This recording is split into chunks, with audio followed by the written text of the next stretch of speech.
ವೀಕ್ಷಕರೇ, ನಮ್ಮ ಚಳ್ಳಕೆರೆ ಟಿವಿಗೆ ಸ್ವಾಗತ. ಇಂದಿನ ಪ್ರಮುಖ ಸುದ್ದಿ. ಚಳ್ಳಕೆರೆ ತಾಲೂಕಿನ ಮಿರಸಾಬಿಹಳ್ಳಿ ಸಮೀಪದ ರಾಣಿಕೆರೆಯಿಂದ ಸುಮಾರು 25 ವರ್ಷಗಳ ಬಳಿಕ ಕುಡಿಯುವ ನೀರಿನ ಉದ್ದೇಶಕ್ಕಾಗಿ ನೀರು ಬಿಡುಗಡೆ ಮಾಡಲಾಗಿದೆ. ಬರಗಾಲದ ಹಿನ್ನೆಲೆಯಲ್ಲಿ 5 ಗ್ರಾಮಗಳ ಜನರು ಹಾಗೂ ಜಾನುವಾರುಗಳಿಗೆ ಅನುಕೂಲವಾಗುವಂತೆ ಶಾಸಕ ಟಿ ರಘುಮೂರ್ತಿಯವರು ಅಧಿಕಾರಿಗಳೊಂದಿಗೆ ತೂಬು ಎತ್ತುವ ಮೂಲಕ ನೀರು ಹರಿಸುವ ಕಾರ್ಯಕ್ಕೆ ಚಾಲನೆ ನೀಡಿದ್ದಾರೆ. ಆದರೆ ಕಳೆದ ಕೆಲ ದಿನಗಳಿಂದ ನೀರು ಹರಿಯುತ್ತಿರುವ ಪರಿಣಾಮ ಕೆರೆಗಳಲ್ಲಿ ಸುಮಾರು 1.5 ಅಡಿ ನೀರು ಖಾಲಿಯಾಗಿದೆ. 3 ಚೆಕ್ ಡ್ಯಾಂಗಳು ತುಂಬಿದ್ದು 4ನೇ ಚೆಕ್ ಡ್ಯಾಂಗೆ ನೀರು ತಲುಪುತ್ತದೆ. ಇದೇ ರೀತಿ ನೀರು ಹರಿದರೆ ಕೆರೆ ಸಂಪೂರ್ಣ ಖಾಲಿಯಾಗಿ ಅಂತರ್ಜಲ ಮಟ್ಟ ಕುಸಿಯುವ ಆತಂಕ ರೈತರಲ್ಲಿ ಮೂಡಿದೆ. 30 ರಿಂದ 40 ಗ್ರಾಮಗಳ ಕುಡಿಯುವ ನೀರಿನ ಅಂತರ್ಜಲ ಮೂಲಕ್ಕೆ ಇದರಿಂದ ತೊಂದರೆಯಾಗಬಹುದು ಎಂದು ಕರ್ನಾಟಕ ರಾಜ್ಯ ರೈತ ಸಂಘ ಹಾಗೂ ಹಸಿರು ಸೇನೆಯ ರಾಜ್ಯ ಉಪಾಧ್ಯಕ್ಷ ರೆಡ್ಡಿಹಳ್ಳಿ ವೀರಣ್ಣ ಆತಂಕ ವ್ಯಕ್ತಪಡಿಸಿದ್ದಾರೆ. ರಾಣಿಕೆರೆಯಿಂದ ನೀರು ಹರಿಸುವುದನ್ನು ತಕ್ಷಣ ನಿಲ್ಲಿಸುವಂತೆ ಒತ್ತಾಯಿಸಿ ರೈತರು ತಾಲೂಕು ಕಚೇರಿಗೆ ತೆರಳಿ ಮನವಿ ಸಲ್ಲಿಸಿದ್ದಾರೆ. ಶಾಸಕರ ಮಾತಿಗೆ ನಾವು ಗೌರವ ನೀಡಿದ್ದೇವೆ, ಅವರ ಮಾತಿನಂತೆ ನೀರು ನಿಲ್ಲಿಸಬೇಕು, ಇಲ್ಲವಾದರೆ ಪ್ರತಿಭಟನೆ ನಡೆಸುತ್ತೇವೆ ಎಂದು ರೈತರು ಎಚ್ಚರಿಕೆ ನೀಡಿದ್ದಾರೆ. ಇದೇ ವೇಳೆ ತೂಬು ಮುಚ್ಚಲು ತೆರಳಿದ್ದ ಸಣ್ಣ ನೀರಾವರಿ ಇಲಾಖೆ ಇಂಜಿನಿಯರ್ ರವಿಕುಮಾರ್ ಅವರನ್ನ ಕೆಲವರು ವಾಪಸ್ ಕಳಿಸಿದ್ದಾರೆ ಎಂದು ರೈತರು ಆರೋಪಿಸಿದ್ದಾರೆ. ರಾಣಿಕೆರೆಯ ತೂಬನ್ನ ಪೊಲೀಸ್ ಭದ್ರತೆಯಲ್ಲಿ ಮುಚ್ಚಿ ಕೆರೆಯ ನೀರನ್ನ ಸಂರಕ್ಷಿಸಬೇಕು ಎಂದು ರೈತರು ಆಗ್ರಹಿಸಿದ್ದಾರೆ. ಆ ಕಡೆ 5 ಹಳ್ಳಿಗೆ ಸಂಬಂಧಪಟ್ಟಂತ ಒಂದು ರಾಣಿಕೆರೆ 5 ಹಳ್ಳಿಗೆ ಹಕ್ಕಿತ್ತು ಇಲ್ಲ ಅಂತ ನಾವು ಹೇಳಲ್ಲ. ಆದರೆ ಅವ್ರೇನು ಮಾಡಿದರು, ನಮಗೆ ಕುಡಿಲಿಕ್ಕೆ ನೀರಿಲ್ಲ, ನಮ್ಮ ದನಕರಿಗೆ ನೀರಿಲ್ಲ, ನಮ್ಮ ಚೆಕ್ ಡ್ಯಾಮ್ಗಳಿಗೆ ನೀರು ಬಿಡಿರಿ ಅಂತ ಅವರು ಒಂದು ಆಶ್ವಾಸನೆಯನ್ನು ಮಾಡಿದರು ನಮ್ಮ ಶಾಸಕರಿಗೆ. ಆದರೆ ಶಾಸಕರು ಅದಕ್ಕೆ ಒಪ್ಕೊಂಡ್ರು. ಆಯ್ತಪ್ಪ ಮತ್ತೇನು ಬರಗಾಲ ಬಂದೈತಿ, ಏನೋ ಮಾಡೋಣ, ಕಾನೂನನ್ನು ಉಲ್ಲಂಘನೆ ಮಾಡಿದ್ರು ನಾವು ನೀರು ಕೊಡ್ತೀವಿ, ಕುಡಿಯೋ ನೀರಿಗೆ ಇಲ್ಲ ಅಂಬಕ್ಕಾಗಲ್ಲ, ನಾವು ಕೊಡ್ತೀವಿ ಅಂತ ಶಾಸಕರು ಒಪ್ಕೊಂಡು ಅದಕ್ಕೆ ಇವರು ಏನು ಮಾಡಿದ್ರು, ಮೇಲೆ ಇರ್ತಕ್ಕಂಥ ಮಿರಸಾಬನಲ್ಲಿ ರೈತರು ಅವರಿವರು ನಾವು 1 ಅಡಿಗೆ ಒಪ್ಕೊಂತೀವಿ ಅಂತ ಹೇಳಿದ್ರಲ್ಲಪ್ಪ, ನೀರು 1 ಅಡಿಗೆ ನೀವು ಒಪ್ಕೊಂಡೆ. ಆದರೆ ಶಾಸಕರು ಏನು ಮಾಡಿದ್ರು, ಹೋಗಿ ಇನ್ನೂ 1 ಅಡಿ 1.5 ಅಡಿ ಬಿಟ್ಬಿಡ್ರಿ ಅಂತ ಶಾಸಕರು ಹೇಳಿದ ಮಾತಿಗೆ ಎಲ್ಲರೂ ಶಾಸಕರಿಗೆ ಗೌರವ ಕೊಟ್ಟರು.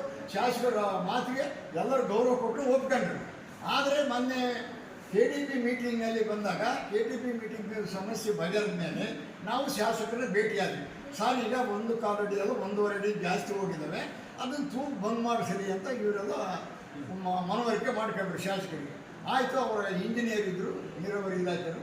ಆ ಇಂಜಿನಿಯರ್ನ ಕರೆದು ಏನಪ್ಪ ಎಷ್ಟು ಅಡಿಗೆ ಹೋಗಿತ್ತು ಅದು ನೋಡಿ, ಅದು 1.5 ಅಡಿ ಹೋಗಿದ್ರೆ ಒಂದು ಗೆರೆ ಕಮ್ಮಿ ಆಗಿದ್ದರೆ ಮುಲಾಜಿಲ್ದಂಗೆ ತೂಬಾಕು ಏನು ಮತ್ತೆ ಇರೋದ್ರಾಗೆ ಎಲ್ಲರೂ ಹಂಚ್ಕೊಳ್ಬೇಕಲ್ಲ. ಅದನ್ನು ಮಾಡಿದ್ವಿ, ನಮಗೆ ಶಾಸಕರು ಮಾಡಿದ್ದು ಭಾಳ ಸಂತೋಷ ಆಯಿತು. ಎಲ್ಲರೂ ಹಂಚ್ಕೊಂಡಾರ. ಸಾರ್ ನಾವು ಹೇಳಿದೆ, ಸಾರ್ ರಾಣಿಕೆರೆಗೆ ನೀರಿದ್ದರೆ ಸುತ್ತ 15 ಕಿಲೋಮೀಟರ್ ಅಂತರ್ಜಲ ಅಭಿವೃದ್ಧಿಗೆ ಪೂರಕವಾದಂಥ ರಾಣಿಕೆರೆ, ಇದರಲ್ಲಿ ಸ್ಟಾಕ್ ಇರಲಿ, ಅವರು ಉಳಿಬೇಕು, ನಾವು ಉಳಿಬೇಕು, ನಮ್ಮ ಗಂಜಗೆರೆ ಗಟ್ಟಪತ್ತಿವರೆಗೂ ಅಂತರ್ಜಲ ಅಭಿವೃದ್ಧಿ ಆಗುತ್ತೆ ಅದು ಇರಲಿ ಅಂತ ನಾವು ಹೇಳಿದ್ವಿ. ಆಯ್ತು ಅಣ್ಣ, ಒಳ್ಳೆಯದು ಅಂತ ಅವರು ಕೂಡ ಶಾಸಕರು ಹೇಳಿದರು. ಆ ಇಂಜಿನಿಯರ್ ಹೇಳಿದರು, ನೋಡಪ್ಪ, ಒಂದು ಗೆರೆ ಕಮ್ಮಿ ಹೆಚ್ಚಾದರೂ ಕೂಡ ಹೋಗಿ ನೀನು ಸೀಟ್ ಯಾರು ಮುಲಾಜಿದ್ರೆ ಬಂದ್ ಮಾಡು, ನಾನು ಅವರಿಗೆಲ್ಲ ಕೆಳಗರಿಗೆ ಹೇಳ್ಕೊಂತೀನಿ ಅಂತ ಶಾಸಕರು ಹೇಳಿದರು. ಆಯ್ತಂತ ಇಂಜಿನಿಯರ್ ಒಪ್ಕೊಂಡ್ರು. ಹೋಗಿ ನಿನ್ನೆ ಹೋಗಿ ನೋಡಿದಾಗ ಅವರು 103 ಜನನೂ ಬಂದು 3 ಜನ ಹೆಚ್ಚಿಗೆ ಬಂದು ಆ ಇಂಜಿನಿಯರ್ನ ತೂಬು ಹಾಕಕ್ಕೆ ಬಿಟ್ಟಿದೆ. ಅಂದರೆ ಶಾಸಕರು ಮಾತ್ರ ಉಲ್ಲಂಘನೆ ಮಾಡಿದ್ದಾರೆ ಅಂದರೆ ಹೆಂಗೆ ಯಾರು ನಂಬಬೇಕು ನಾವು? ಇಂಥ ಒಬ್ಬ ಜನಪ್ರತಿನಿಧಿ ಇಡೀ ತಾಲೂಕಿನ ಜವಾಬ್ದಾರಿಯನ್ನು ಹೊರ್ತಕ್ಕಂಥ ನಮ್ಮ ಶಾಸಕರ ಮಾತಿಗೆ ಬೆಲೆ ಇಲ್ಲ ಅಂದರೆ ಹೆಂಗೆ? ಅದಕ್ಕೆ ಶಾಸಕರು ತಕ್ಷಣ ಕ್ರಮ ತೆಗಿಬೇಕು. ಅದು ಯಾರನ್ನು ಕಳಿಸೋರು ಯಾರನ್ನು ಬಿಡ್ತಾರೋ ಗೊತ್ತಿಲ್ಲ ನಮಗೆ. ಇವತ್ತು ತೂಬು ಬಂದಾಗ ಏನಪ್ಪ, ಹೌದು, ಇವತ್ತು ಹೌದು ಏನಿದ್ರು ಇವತ್ತು ತೂಬು ಬಂದಾಗ ಯಾರು ದುಡ್ಡು ಹಾಕ್ತಾರೋ, ಇಂಜಿನಿಯರ್ ಆಗ್ತಾರೋ, ಶಾಸಕರು ಆಗ್ತಾರೋ, ಏನು ತಹಸೀಲ್ದಾರ್ ಆಗ್ತಾರೋ, DC ಆಗ್ತಾರೋ ನಮಗೆ ಗೊತ್ತಿಲ್ಲ. ಸಂಬಂಧಪಟ್ಟವರು ನಮ್ಮ ತೂಬನ್ನು ಬಂದ್ ಮಾಡೋಕ್ಕೆ ನಾವು ಇವತ್ತು ಬಂದಿದ್ದೀವಿ. ಶಾಸಕರು ಫೋನ್ ಮಾಡಿದರೆ ಸಿಗ್ತೇ ಇಲ್ಲ ಅಂದರು, ಯಾರ್ಯಾರು ಫೋನ್ ಮಾಡಿದ್ರಂತೆ ಫೋನ್ ರಿಸೀವ್ ಮಾಡಿಲ್ಲ ಅಂದರು.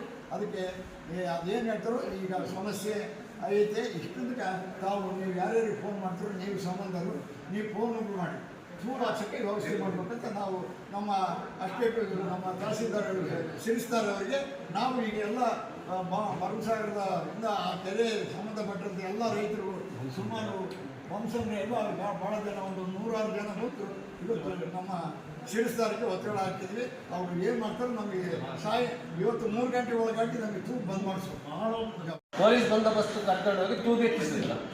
ನಿನ್ನೆ ಮತ್ತೆ ಇಂಜಿನಿಯರ್ ಆದಾಗ 106 ಜನ ಅವ್ರು ಬಂದಾಗ ಮತ್ತೆ ಅದೇ ಪೊಲೀಸು ಬಂದೋಬಸ್ತ್ ಕರ್ಕೊಂಡು ತೂಬು ಹಾಕ್ಸ್ಬೇಕು ತಾನೆ. ಟ್ಯೂಬ್ ಹಾಕ್ಸಿಲ್ಲ ಅವರು, ಮತ್ತೆ ಒಬ್ಬರು ಅವ್ರು 106 ಜನ. ಅದಕ್ಕಾಗಿ ಏನೇ ಆಗಲಿ ಇವತ್ತು ನಾವು ಎ ಸಿಗೆ ಮಾಡಿದ್ವಿ. ಎ ಸಿ MLA ಹತ್ರ ಮಾತಾಡಿ ನಾನು ಹೇಳ್ತೀನಿ, ಇಂಜಿನಿಯರ್ ಫೋನ್ ಮಾಡಿ ಹೇಳ್ತೀನಿ ಅಂದರು. ಎ ಸಿ ಸಾಹೇಬ್ರೂ ಹೇಳಿದ್ರು. ಎ ಸಿ ಸಾಹೇಬ್ MLA ಹತ್ರ ಮಾತಾಡಿ ಇಂಜಿನಿಯರ್ಗೆ ಹೇಳಿದ್ರು. ಇಂಜಿನಿಯರ್ ಒಬ್ಬರೆಲ್ಲ 106 ಜನ ಇದ್ದಾರೆ, ಅವರು ಟ್ಯೂಬ್ ಹಾಕೋದು ಬಿಟ್ಟಿಲ್ಲ. ಈಗ ಪೊಲೀಸ್ ಬಂದೋಬಸ್ತ್ ತಗೊಳ್ಳೋದು ಎಷ್ಟೊತ್ತಾದರೂ ಇವತ್ತು ನಾವು ಟ್ಯೂಬ್ ಹಾಕ್ಸ್ಬೇಕು ಸರ್, ಅಷ್ಟೇ. ಇಲ್ಲಾಂದರೆ 4 ಟ್ಯೂಬ್ ಎತ್ತಬೇಕು, ಇಲ್ಲ ಟ್ಯೂಬ್ ಹಾಕಬೇಕು, ಇಲ್ಲ 4 ಟ್ಯೂಬ್ ಎತ್ತಬೇಕು. ಯಾಕಂದರೆ ನೀರು ಅಷ್ಟು ಬಿಟ್ಬಿಟ್ಟು ಅವಳ ಚೆನ್ನಾಗಿದ್ರೆ ಸುಮಾರು 30 ಹಳ್ಳಿಗೆ ಅಂತರ್ಜಲ ಇಂಪ್ರೂವ್ ಆಗುತ್ತೆ. 30 ಹಳ್ಳಿಗೆ ಇಡೀ ಮೊಳಕಾಲ್ಮೂರು ತಾಲೂಕು ಅರ್ಧಕ್ಕೆ ಅಂತರ್ಜಲ ಇಂಪ್ರೂವ್ ಆಗುತ್ತೆ. ಅದರಿಂದನೂ ಯಾವುದೇ ಕಾರಣಕ್ಕೂ ಟ್ಯೂಬು ಹಾಕಬೇಕು, ಬಿಡಂಗಿಲ್ಲ. MLA ನಾವು ಗೌರವ ಕೊಟ್ಟಿದ್ದೀವಿ, ನಮ್ಮ ಅವರು ಗೌರವ ಕೊಟ್ಟಿದ್ದಾರೆ. ಈಗ MLA ಉಲ್ಲಂಘನೆ ಮಾಡ್ತಾ ಇದ್ದಾರೆ, ಹಂಗೆ ಆಗ್ಬಾರ್ದು. ಅಂತೇಳಿ ದೊಡ್ಡೇರಿ ಗ್ರಾಮ ಪಂಚಾಯತ್ ಮಾಜಿ ಅಧ್ಯಕ್ಷರು ಈಗ ಒಂದು 15 ನಿಮಿಷದ ಒಳಗಾಗಿ ಸಂಬಂಧಪಟ್ಟ ಇಂಜಿನಿಯರ್ಗೆ ನಾವು ಫೋನ್ ಮಾಡಿದಂಥ ಸಂದರ್ಭದಲ್ಲಿ ಶಾಸಕರಿಂದ ಅವರಿಗೆ ಗಮನ ಹರಿಸಿ ಈಗ ಆಲ್ರೆಡಿ ಈಗ ನಮ್ಮ ತಾಲೂಕು ದಂಡಾಧಿಕಾರಿಗಳಿಗೆ ಅವರು ಮನವಿ ಮಾಡಿದ್ದಾರಂತೆ. ನಿನ್ನೆ ಸಾಯಂಕಾಲ 5 ಗಂಟೆ 5 ನಿಮಿಷಕ್ಕೆ ನಾನು ತೂಬ್ ಬಂದ್ ಮಾಡೋಂಥ ಸಂದರ್ಭದಲ್ಲಿ ನನಗೆ ಆ ಕಡೆ ಇಡುಕನಕುಂಟೆ ಕರೆ ಎಲ್ಲ ನನಗೆ ತೊಂದರೆ ಮಾಡಿದರು. ಹಂಗಾಗಿಬಿಟ್ಟು ನನಗೆ ಪೊಲೀಸ್ ರಕ್ಷಣೆ ಕೊಡಿ, ನನಗೆ ಪೊಲೀಸ್ ಬಂದೋಬಸ್ತ್ ಕೊಡಿ ಅಂತ ಹೇಳ್ಬಿಟ್ಟು ನಮ್ಮ ತಾಲೂಕು ದಂಡಾಧಿಕಾರಿಗಳಿಗೆ ಈಗ 10 ಗಂಟೆ 5 ನಿಮಿಷಕ್ಕೆ ಮನವಿ ಮಾಡಿದಾರಂತೆ. ಈಗ ಅವ್ರು ಬರ್ತಿದ್ದಂಗೆ 12 ಗಂಟೆ ಮೇಲ್ಪಟ್ಟು ಈಗ ಪೊಲೀಸ್ ರಕ್ಷಣೆ ತಗೊಂಡು ಹೋಗ್ಬಿಟ್ಟು ನಾನು ನಿಲ್ಸಂತ ವ್ಯವಸ್ಥೆ ಮಾಡ್ತೀನಿ ಅಂತ ಹೇಳ್ಬಿಟ್ಟು ಈ ಸಂದರ್ಭದಲ್ಲಿ ಕೊಟ್ಟಿರ್ತಕ್ಕಂಥ ಇಂಜಿನಿಯರ್ ರವಿಕುಮಾರ್ ಅವರು ಕೊಟ್ಟಿರ್ತಕ್ಕಂಥ ಮಾಹಿತಿ ಸರ್. ಇದ್ರ ಮೇಲ್ಪಟ್ಟು ನಮ್ಮ ಕಣ್ಣನ್ನೇ ನಿಲ್ಲಿಸಬೇಕು ಅಂತ ಹೇಳ್ಬಿಟ್ಟು ಅದು ನಮಗೆ ಯಾವತ್ತೂ ಕೂಡ ಅದು ಕೆರೆಗೆ ಚೆಕ್ ಡ್ಯಾಮ್ಗೆ ಹರಿಸ್ತಕ್ಕಂಥದ್ದು, ಕಾಲುವೆಗೆ ಹರಿಸ್ತಕ್ಕಂಥದ್ದು ಇತಿಹಾಸ ಇಲ್ಲ, ಸಂವಿಧಾನ ಇಲ್ಲ. ಆಮೇಲೆ ಅಮರನಾರಾಯಣ ಅವರು ಅದನ್ನು ಸಂಪೂರ್ಣವಾಗಿ ನಿಲ್ಲಿಸ್ಬೇಕು ಅಂತ ಹೇಳ್ಬಿಟ್ಟು ಅದನ್ನು ನಾವು DC ಅವ್ರು ಬಂದಿದ್ದು AC ಅವ್ರು ಬಂದಿದ್ದ ದಿವಸ ಕೂಡ ನಮ್ಮ ವಾದ ಇತ್ತು. ಆಯಿತು, ಎಲ್ಲರಿಗೂ ಕೂಡ ನಾವು ಗೌರವ ಕೊಟ್ಟಿದ್ದೇ ಆಗಿದೆ. ಈಗ ಏನು 1 ಕಾಲಡಿ ನಮ್ಮ 1 ಅಡಿ ಜಿಲ್ಲಾಧಿಕಾರಿಗಳು ಆದೇಶ ಮಾಡಿದ್ರು ಅದ್ರ ಪ್ರಕಾರವಾಗಿ ನೀರು ಹೋಗಿದೆ. ಈಗ ನಿಲ್ಲಿಸ್ತಕ್ಕಂಥ ಕೆಲಸ ಇವತ್ತು ಪೊಲೀಸ್ ರಕ್ಷಣೆ ತಗೊಂಡು ನಿಲ್ಲಿಸ್ತೀವ ಅಂತ ಹೇಳ್ಬಿಟ್ಟು ರವಿಕುಮಾರ್ ಅವರು ಹೇಳಿದ್ದಾರೆ ಸರ್. ಇಷ್ಟು ನಮ್ಮ ಕಡೆಯಿಂದ ಬಂದಿರತಕ್ಕಂಥ ಮಾಹಿತಿ. ಇಂಜಿನಿಯರ್ ಕೂಡ ಅದೇ KDP ಮೀಟಿಂಗಲ್ಲೇ ಇದ್ದಾರೆ ಸರ್. ಈಗ ಹಿರಿಯೂರಲ್ಲಿ ಇದ್ದಾರಂತೆ MLA ಪೂರ್ವಭಾವಿ ಸಭೆ ಕರೆದಿದ್ದಾರೆ ಅಲ್ಲಿ ಶಾಸಕರಿಂದ. ಹಂಗಾಗಿಬಿಟ್ಟು ಈಗ ಅವ್ರನ್ನ ಕರ್ಸಕ್ಕೆ ಈಗ ಪ್ರೇಮ್ಗೆ ಹೇಳಿದ್ದಾರೆ ಸರ್. ಈಗ ರವಿಕುಮಾರ್ನವರು ಒಂದು 12 ಗಂಟೆಗೆ ಹೇಳಿದ್ದಾರೆ ಸರ್, 12-12:30 ಗಂಟೆಗೆ ಬರ್ಬೋದು ಅಂತಂತ ಹೇಳಿದ್ದಾರೆ. ಅವ್ರ ಮಾಹಿತಿ ಪ್ರಕಾರವಾಗಿ ಈಗ ಪೊಲೀಸ್ ರಕ್ಷಣೆ ತಗೊಂಡು ನಾನು ನಿಲ್ಲಿಸೋ ವ್ಯವಸ್ಥೆ ಮಾಡ್ತೀನಿ ಅಂತ ಹೇಳಿದ್ದಾರೆ. ನೀವು ನಿಮಗೆ ಒಪ್ಪಲಿಲ್ಲ ಅಂದರೆ ನಮ್ಮ ಗ್ರಾಮಸ್ಥರ ಕಡೆಯಿಂದ ನಾವು ಕಂಪ್ಲೇಂಟ್ ಕೊಡೋಕೆ ರೆಡಿ ಇದ್ದೀವಿ ಅಂತ ಹೇಳಿದ್ವಿ ಸರ್. ಇಷ್ಟು ಮಾಹಿತಿ ಅಲ್ಲೇ ಮಾತಾಡಿದ್ರು, ಇಂಜಿನಿಯರಿಂಗ್ ಮಾತಾಡಿ MLA ಸಾಹೇಬ್ ಮಾತಾಡಿ ಮಾಡ್ತೀವಿ.